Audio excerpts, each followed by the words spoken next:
ஒரு ஊர்ல ஒரு அப்பா தன் 2 பெண் குழந்தைங்களோட ரொம்ப சந்தோஷமா வாழ்ந்துட்டு வந்தாரு. தன் 2 குழந்தைங்களையும் ரொம்ப செல்லமா வளர்த்தாரு அந்த அப்பா.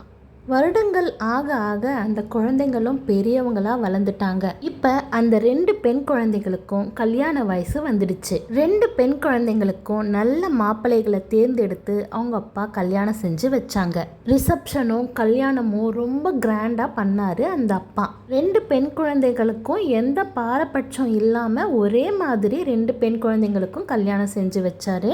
முதல் பெண்ணை விவசாயம் செய்யற குடும்பத்துக்கு கல்யாணம் செஞ்சு வச்சாரு. அந்த பெண்ணும் தன்னுடைய விவசாய கணவருக்கு தன்னால முடிஞ்ச எல்லா உதவியும் செஞ்சு நல்ல விளைச்சலை வர வச்சாங்க. தானியங்கள் நிறைய விளைஞ்சதால நிறைய பொருள் ஈட்டி அவங்க சந்தோஷமா வாழ்ந்து வந்தாங்க. ஒரு நாள் அப்பா விவசாய குடும்பத்தில் கொடுத்த தன் மகளை பார்க்க வந்திருந்தாரு. மகளும் தன் அப்பா கிட்ட தான் ரொம்ப சந்தோஷமா இருக்கிறதா சொன்னாங்க. இந்த வருஷம் தகுந்த நேரத்தில் நல்ல மழை வந்ததுனால நல்ல விளைச்சலப்பா, அதனால் நாங்கள் ரொம்ப சுபிக்ஷமாக இருக்கிறோம், அதனால் நல்ல மழை வரணும்னு வேண்டிக்கோங்கப்பான்னு கேட்டா.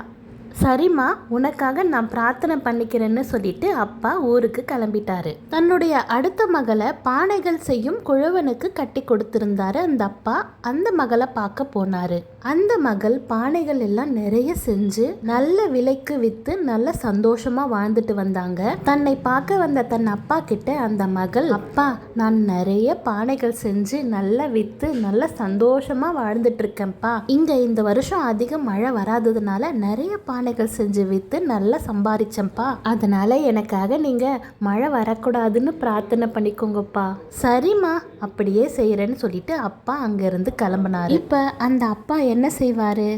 விவசாயி மகளுக்காக மழை வரணும்னு வேண்டுவாரா, இல்லை மண்பானைகள் செய்யும் மகளுக்காக மழை வேண்டாம்னு வேண்டுவாரா? அப்பா ஒரு யோசனை செஞ்சாரு. தன்னுடைய முதல் மகளை கூப்பிட்டு, நல்ல மழை வந்தா நீ சம்பாதிக்கிற சம்பாத்தியத்தில் பாதி உன் தங்கைக்கு கொடுக்கணும். இரண்டாவது மகளை கூப்பிட்டு, நல்ல மழை வரலன்னா நீ சம்பாதிக்கிற சம்பாத்தியத்தில் பாதி உன் அக்காவுக்கு கொடுக்கணும். இவ்விதமாக 2 பேரும் மாறி மாறி உதவி செஞ்சு வாழ்ந்துக்கணும்னு அப்பா 2 பெண்களுக்கும் புத்திமதி சொன்னார்.